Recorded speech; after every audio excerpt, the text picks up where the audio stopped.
Bleacher Report Nation, it's been too long. And by too long, I mean exactly 6.5 days because we do this every single Wednesday at 2 p.m. Eastern, talking college basketball with you. I'm your host, Greg Waddell. This is my co host, Carter Elliott. Today, we are going to go through the 5 power conferences in our favorite sport and each make a case for one team that we consider to be our favorite sleeper team to win each conference. Now, Cart, when we're talking sleeper teams, normally what we mean by sleeper teams is something, a team that nobody sees coming. That's never been a problem for you, my co host, because when you walk down the street, everyone sees you coming. You're large, Carter. You're very large. How are you today, Cart? I'm doing about as good as your posture, which is bad. Had a little bit of a tough hump day right now, but honestly, the only cure for that is hopping live on the Bleacher Report app with you and discussing teams that we think aren't getting enough credit right now because you never know what's going to happen, Gregory. I mean, last year, my Michigan State Spartans came from the depths of the unknowns to win the conference by 3 games, if you don't know. It could happen. It definitely could. Yeah, every year there's somebody who gets too much credit and somebody who doesn't get enough credit. It's very much like our dynamic as content creators, as a pair here. So I am looking forward to this room. It should be very fun. Reminder, this is an interactive show. Get in the chat. We're keeping an eye on the chat at all times. We will take your questions, your comments, your jokes, your praise throughout this entire program. Carl, let's get right into it. No honorable mentions today. We're going to start in the Big East Conference. You've got a sleeper. I've got a sleeper. Who is your sleeper team to win this league? My sleeper is the Georgetown Hoyas. This was one of my favorite conferences to do this exercise for, Gregory, because I think the Big East is a little bit down this year outside of some of the top teams in the conference, which I think gives a good opportunity for a sleeper team to win this, which is why I went with Georgetown. And one of the main reasons I did go with them is they have a roster full of guys that I actually do somewhat believe in. Malik Mack was one of the more prized transfer portal pieces last year. Had a little bit of a up and down year playing next to Jay Nets, but you know we love nothing more than year two transfer point guards. That's exactly what Malik Mack is going to be. They have some sneaky ads with Deshaun Harris-Smith being added to the team. You have some freshmen coming back, Kayvon Mulready coming to the team. You got Isaiah Abram coming to the team. I think that Georgetown did a really underrated job in the transfer portal and didn't get enough credit for it. And I think that, if we've seen one thing with the Big East too, Ed Cooley can win this league. He's done it before. He did it at Providence. I think it's a matter of time before he eventually does do it at Georgetown. Wait, fact check. He won the league? He was in the running. He was in the running. Relax. He was in the. Has Ed Cooley ever won the league? I thought I could sneak that past you. I I could don't sneak think past you. Ed Cooley's ever won the He league, was in the man. running. He was in Um, the running. No, I get what you're saying. I don't hate Georgetown. When we were asked to do this as our topic for the show today, I knew immediately that you would pick Georgetown. There's a few conferences where I'm like, I know Cart's pick for this. There's some that I'm in the blind for that I'm excited to see who you reveal. But Georgetown is a team I know that you've been hot after all offseason. I haven't fully understood why. I see your argument for it. I think Malik Mack is the best pitch here. Year two transfer guard. I like those. We've seen a bunch of those guys get better. Tristan Newton at UConn was one that obviously became awesome. Jalen Pickett at a lesser level at Penn State had an okay year one and then was all conference in year two, and Penn State was pretty good. I think that's sort of the pitch here with Georgetown. The problem for me, why I can't get there, is because I think a lot of the players that have been brought in have been in better situations, maybe with better coaches, and kind of proven that they're not good college basketball players. Like Vince Iwuchukwu was a 5-star that was supposed to be awesome. He just hasn't been. Deshaun Harris-Smith, getting one of your earliest mentions, got a decent chuckle out of me.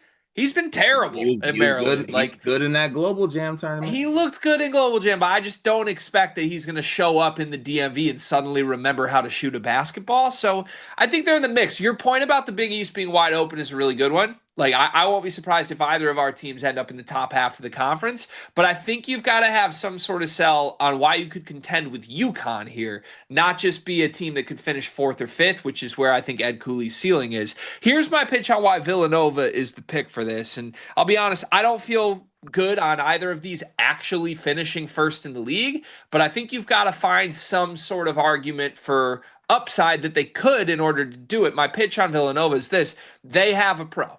They have a Caden Lewis, who is this year's Jeremiah Fears. And if you're looking for a reason a team could overachieve way beyond expectations, you've got to have that guy who just shows up and is an NBA player. By all accounts this summer, Villanova feels that that's what's going to happen with Caden Lewis. He's a one and done. He was committed to Kentucky. He was likely thinking he was going to be their starting point guard as a freshman, and then Mark Pope transferred in over him, right? They brought in a guy. Mark Poop's honestly a pretty good nickname because I hated that decision. It was a shitty decision to over recruit Caden Lewis. I think he's going to regret that. I think just flat out, Caden Lewis is going to be better than Kentucky's point guard this season. So, look, I don't love everything else around him. I'm not going to make an argument that Devin Askew is going to have a career resurgence late in his career. But I do think Kevin Willard is a guy that's proven he can win games in the Big East Conference. Kevin Willard, a guy that in a much more competitive conference last year, had Maryland as the third best team in a loaded 18-team Big Ten league. I think he's going to feel good back in the Big East Conference, and he's got a superstar that can lead him to wins in year one. I like the pitch. I mean, I'm all in on Caden Lewis. It's just Kevin Willard's their head coach, man. You're telling me Kevin Willard's going to walk into a conference and win it in his first year?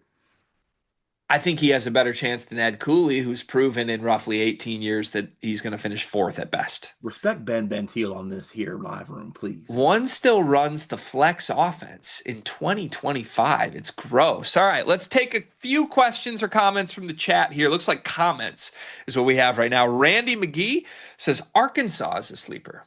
See, I don't think Arkansas can be a sleeper. I mean, they're a top 15 preseason team. We were trying to get a little bit more outside the box with this one. If you find yourself in the top 25, I don't know if you can necessarily call yourself a sleeper.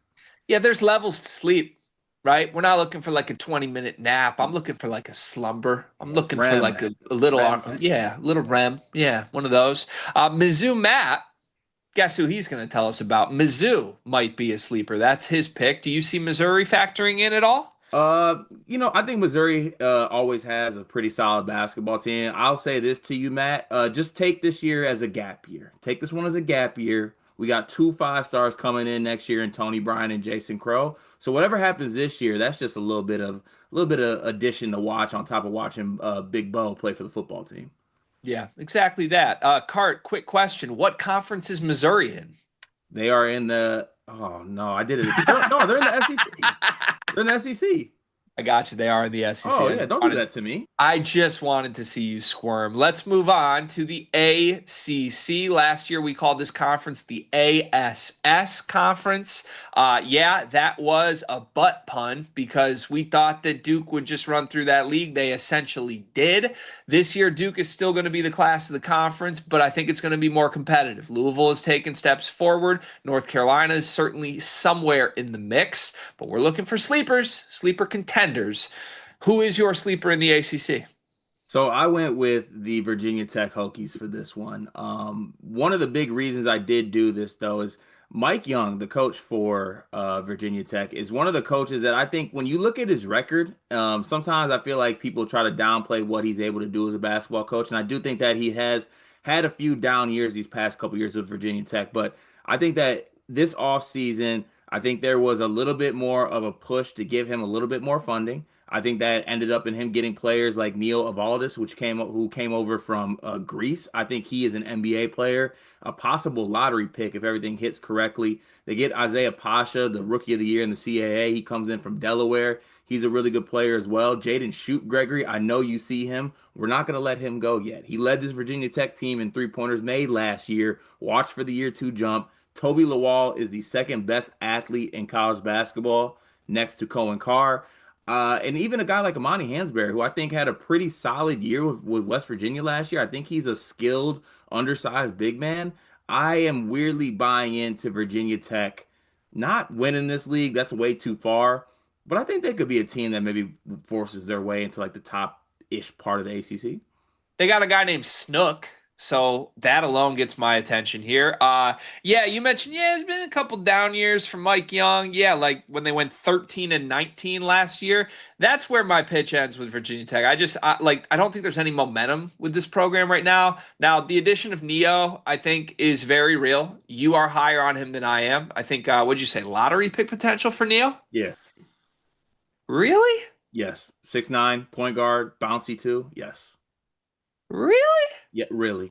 Okay. All right. I'll put this in my hashtag monitoring category. I think they're going to be better than last year for sure, and they have a superstar this time around. But I don't know that I want to buy any stock in Mike Young as he trends downward in like year 6 as Virginia Tech's head coach.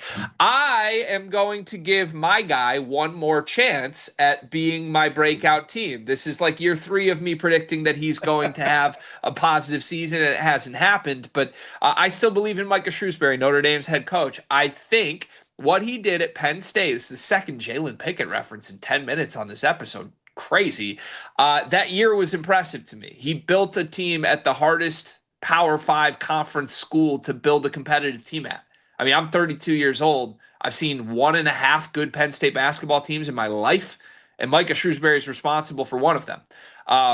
I think his system works. We called it booty ball that year, where he had a point guard that just backed everybody down, and it was sensational. Surround him with shooters. He's from the Matt Painter system. I still believe Micah Shrewsbury has immense upside as a basketball coach, and for the first time in his tenure at Notre Dame, he has talent that isn't from his own bloodline.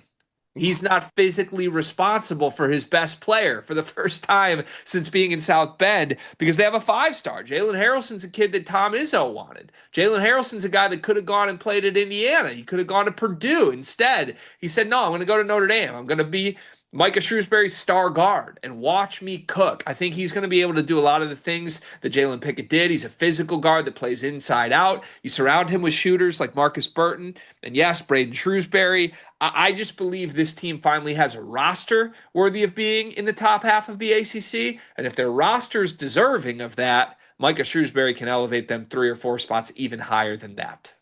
Yeah, I like that pick by you. The talent with Jalen Harrelson, Brady Kohler, and Ryder Frost can both shoot the ball along with Shrewsbury. Marcus Burton is a first team all ACC level talent player. And look, how many more years we got to do this? We believe in Shrewsbury, man. He's a good coach. He's going to do it. It's going to happen. We saw it firsthand, like you said. But it's just about him putting it all together. Yeah, but sometimes you believe in something and you don't stop believing in it, even though you have more than enough evidence that you should. Like me believing you're actually going to commit to a diet after 7 years of hearing you say you will. Hey, let's move on to the Big Ten. That's our favorite conference. I love the Big Ten conference. I live and breathe and sleep and eat this conference. And I'm excited to unveil my sleeper team for this conference. Who is your sleeper team in the Big Ten? Thank you, Big Ten forehead. We are going to go ahead and go with Greg. I think you know which way I'm going with this one. I'm going with the roster that they have talent. They do have talent, but we might have a little bit of concerns with where they're going to be coaching wise. I went with the Ohio State Buckeyes as my sleeper team in the Big Ten. Look, I think when you look at Ohio State's roster, Bruce Thornton, yes, we know all the tropes with him about him not playing winning basketball. That might be a Diebler issue, not a Bruce Thornton issue, by the way. But I'll say this: Bruce Thornton is one of the best guards in this conference. Mobley, I think, is an NBA player who came back for year 2. And to take some words out of your mouth, Gregory, if any other freshman did what Mobley did last year and was coming back for year 2, they would be talked about over and over and over again, like we talk about Christian Anderson at Texas Tech, with all due respect. They have Devin Royal, who I think will be the beneficiary of playing in a front court that doesn't have 2 bad McDonald's All-Americans and Sean Stewart and Aaron Bradshaw. They get Tilly, the 7-footer from Santa Clara, who I think fits well in a front court with a guy like Devin Royal. My biggest push for this being the sleeper pick, I think, is that if that little HC on your screen didn't say Jake Diebler and it said somebody else, I think somebody would pick this Ohio State team to finish towards the top of this conference. Yeah, so I totally agree. I love this roster. I think you're right. If Jake Diebler was replaced with, say, Ben McCollum, I think everybody would be talking about how this team could be a sneaky pick to win the league, for sure. However, this is what I would say. My concern with Ohio State is not the players. It's not even the coach. I think at some point Jake Diebler will stumble his way into some wins, like when he beats Matt Painter every single time he sees him. My concern is this. I think every single player on this roster, even some of the ones they've brought in the transfer portal, is comfortable with losing. I would argue that even though Bruce Thornton is very talented, an all-conference level player, it might have done Ohio State well to just simply move on. and get a new voice or a new leader in this locker room. And it goes beyond Bruce Thornton. I put a lot on him because he's been the face of this program's downfall. It is what it is. He's been the best player since he was a freshman, 3 consecutive years of this team missing the NCAA tournament. You have to put it on him. But Devin Royal's a guy that has chosen to stay in a miserable program for 3 years. John Mobley has never known a competitive basketball team. I think even a guy you bring in, Gabe Cupps, to be a culture guy. Let me say that again. They brought Gabe Cupps in to be a culture guy. After what he's been at Indiana, what he's been through, I just don't think there's enough guys, head coach or players included, that have been in that locker room that know any better. I think they think like a 500 season would be a successful season. And that mentality worries me because there's nothing worse than when someone gets comfortable with mediocrity. It's like, when you feel good about going an hour without eating, so you eat a chocolate chip cookie, You just never actually make progress. Is this like the rest of the time, or like what's going on here? Well, let me. So I buttered you up, and now here we go. I'll go positive for you. Michigan State, your team is my Big Ten sleeper. Yeah, you might be saying, "Hey, Greg, how are you going to pick the team that won the Big Ten by 3 games to be your sleeper team in the conference?" This is what I would say. When Cart looks for sleeper teams, he looks for talented rosters that have horrible coaches who will never actually win a league. When I look for sleepers teams, I look for teams that don't have any talent, but have Hall of Fame level head coaches who could actually drag them to a championship. Look, the bottom line is this. Michigan State finds themselves anywhere between 6th and 9th in the preseason Big Ten polls, depending on who you ask. That's 6th through 9th because of who Tom Izzo is. If you replace Tom Izzo with Chris Collins, Fred Hoiberg, or God forbid, Jake Diebler, we would look at this roster, the names in front of you, and say that this is the 14th best roster in the league. Respectfully to Cohen Carr, a guy who a lot of people believe can be an NBA player one day. I didn't know the NBA is looking for 6'5" centers. Jackson Kohler is their best player. I repeat, Jackson Kohler is their best player. Jeremy Fears is a guy a lot of people believe in. But the bottom line is this. As much as I want to pick holes at the roster, Tom Izzo is a legendary coach. And if you give him people that just buy in culturally and execute on the things that he believes in, which Jeremy Fears, Cohen Carr, and Jackson Kohler have proven they can do, he can take them far further than they actually belong. And I think that's why you have to consider Michigan State as a team that could shock everyone for the second year in a row and win this league. Greg, you do an amazing job at buttering me up. I just want to say that. Thank you. You're welcome. Let's go to the chat real quick. Lob City Cavs says Ohio State is the sleeper in the Big Ten. I don't know Carter, but he got it right. You know what? What do they say? Even a blind raccoon can find some trash. I don't think that's what they say, but sure. Hayden says thoughts on Indiana. Would you like them as a sleeper? You know what? I do. I wonder what it's gonna look like outside of Wilkerson and DeVries. But I will say this: I thought about picking Indiana just because of those two alone. Like, there's a world where those two guys are just like one of the best duos outside of like the Trey Kaufman Wrens and the Braden Smiths of the world, and it just works out. But I just don't know what it's gonna look like. And a first-year head coach. The Big Ten's a good league to have a sleeper team pick because after you get through the top 3, I think teams 4 through like 15 are all pretty similar in caliber. So you just got to pick a team that you want to attach yourself to, whether it's the coach, the roster, the superstar, and make the case for them. Indiana would have been a perfectly acceptable answer as well.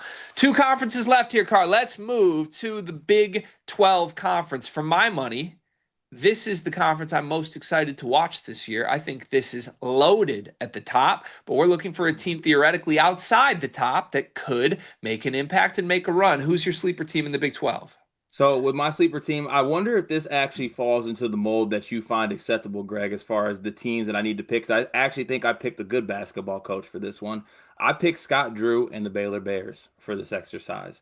I think they are a sleeper team in the Big 12 this year just because they aren't being talked about enough because of some of how the talent in this league played out, right? But there's a talent on Baylor that in Tunde Yesufu who could possibly be the freshman of the year in the Big 12. And I say that in a conference with Darren Peterson, in a conference with AJ DeBonsa. He is on par talent-wise with those guys. And I think that Baylor, they did a little bit more of a softer approach, I think, to the transfer portal, right? They didn't go like big names here. They didn't go get like, the big buck guys like a Norchad Omier like they did last season. But to Scott Drew's point, I think he realized that that wasn't the way last year. I think he paid those guys big time, and he's like, maybe this isn't it. So I'm gonna go for a little bit, a couple more value plays. They get Bodo, the 7-footer from high point, rebounder, shot blocker. Obi Agwam is a Wyoming point guard who can really fill it up, a little bit undersized. Dan Skilling's another guy who's pretty good at Cincinnati. Michael Rataj, like a kind of a 6'9", 6'8" stretch four man. I just think there's a different level of approach to this team, but also you have an NBA guy and Tunde Yesufu, who I think could, be the actual ceiling raiser on this team.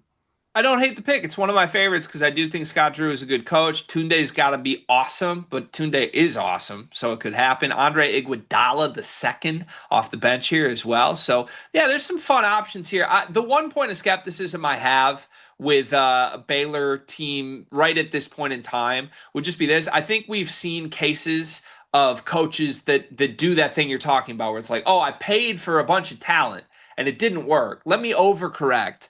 I rarely think that it works to say, you know what, let's get less talent for less money. And that'll solve our problems. Scott Drew has underachieved roughly 3 consecutive years with a bunch of NBA players on his teams. He's going the other direction now.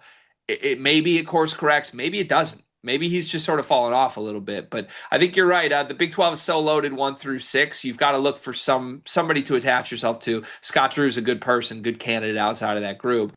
My answer for this one is Cincinnati. Cart, remind me, what is your favorite word that starts with E and ends with ing? Eating? Ewing. Oh, The Ewing theory. Patrick Ewing. So Jizzle James.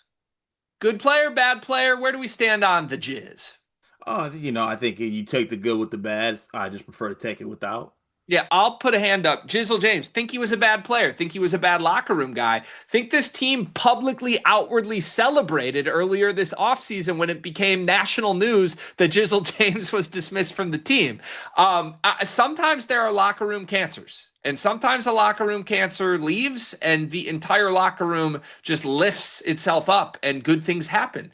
I think that's what happened last year. Cincinnati was a talented basketball team with a lot of talented players. You mentioned Dan Skillings, who's at Baylor now. Dylan Mitchell was a talented guy. I think, Day Thomas is a player I really believe in that's back for them this year.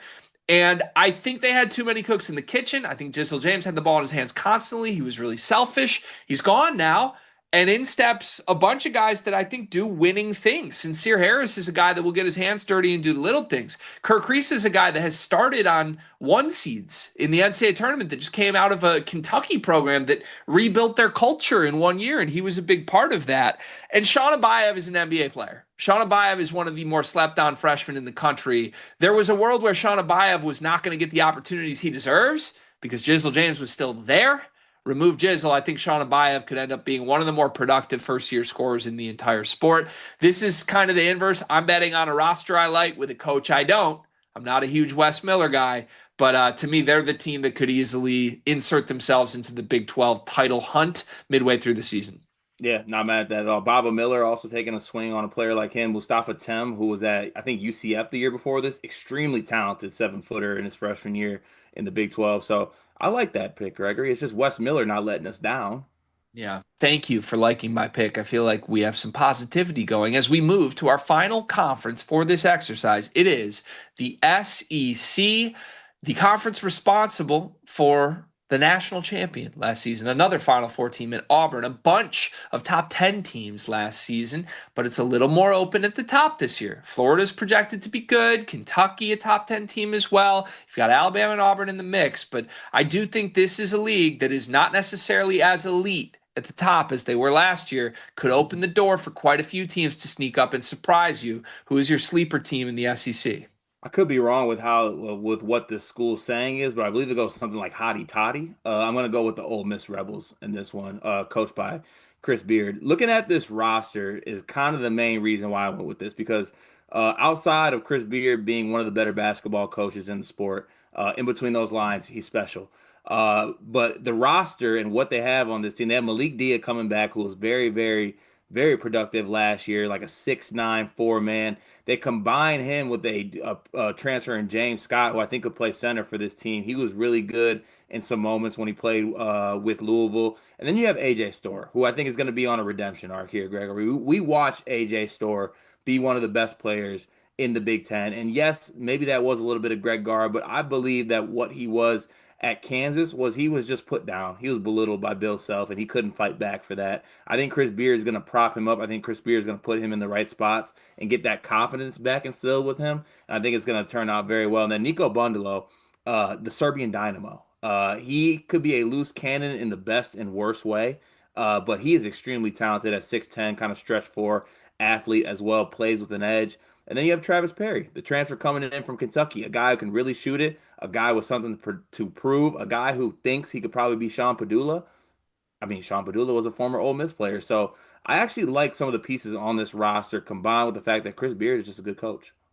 Yeah, I was really knocked off my feet, knocked to the floor by this Chris Beard roster and what he did this offseason. I think he didn't get a lot of credit for what he did with his top six last year. He had a very balanced team, very old team, guys that kind of were better than the sum of their parts. No superstar flashy names other than Sean Padula, but also let's just say that out loud. He made Sean Padula look like a superstar. I think he deserves some credit for that. He's a great coach. We know that. He's been around the block and won games basically everywhere he goes. You've got to have a coach you believe in. The biggest thing for me looking at this year's version of this Ole Miss roster, he's rolling the dice on quite a few guys that would be considered toxic, right? AJ Storr, the story of his year last year at Kansas was that he was too toxic for Bill Self. Nico Bundalo was a guy that committed elsewhere, a five-star prospect that everyone loves the talent of, but everybody said big schools dropped out of his recruitment because he was too toxic. Well, guess what?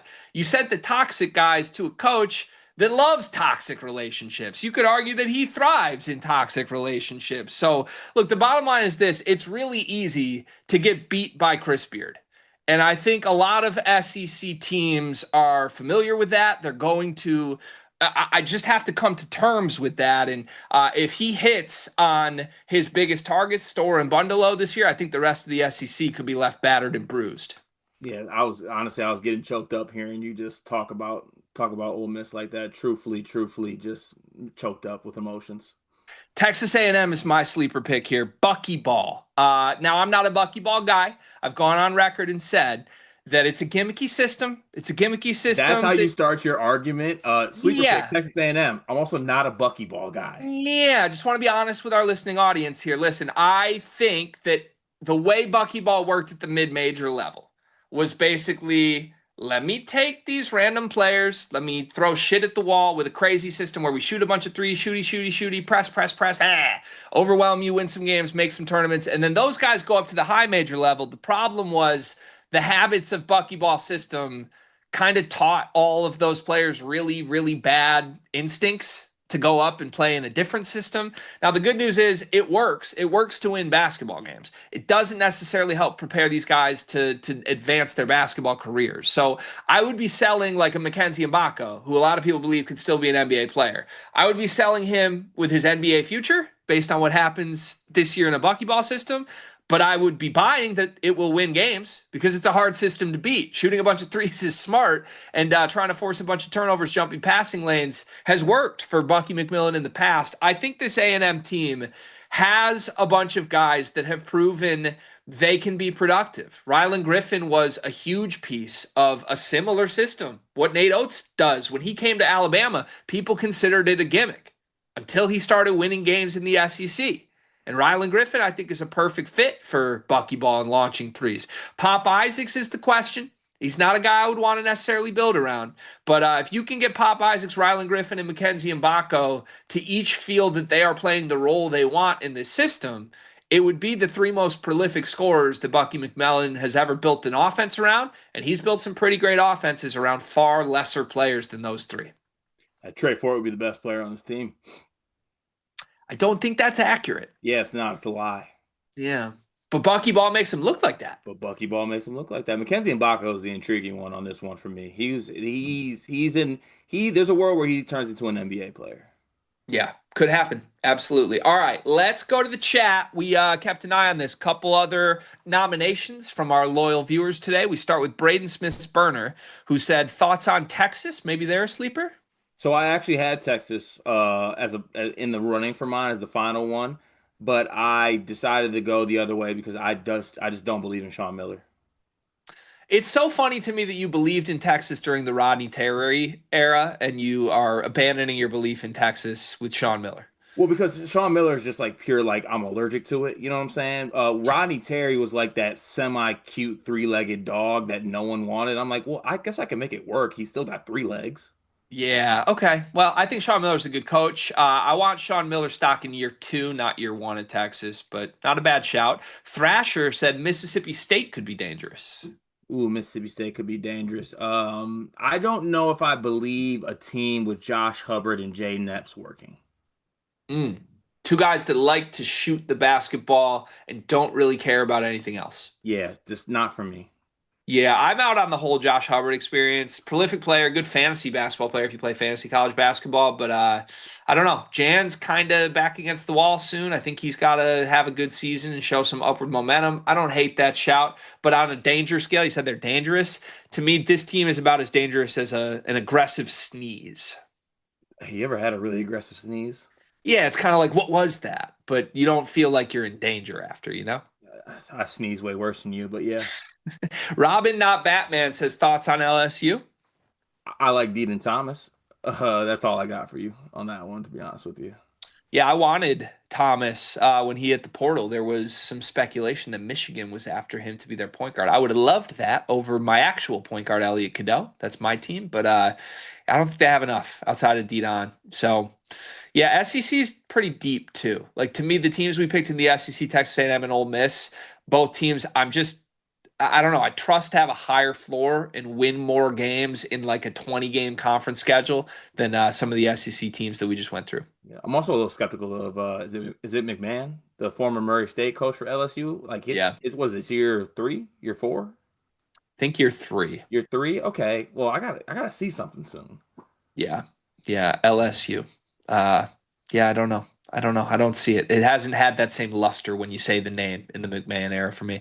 Okay, folks, let's recap our picks quickly. I went with Villanova, Notre Dame, Michigan State, Cincinnati, Texas A&M. You went with Georgetown, Virginia Tech, Ohio State, Baylor, and Ole Miss. If you had to pick one of these five that is most likely to come out of nowhere and win their league, who would it be? Oh man.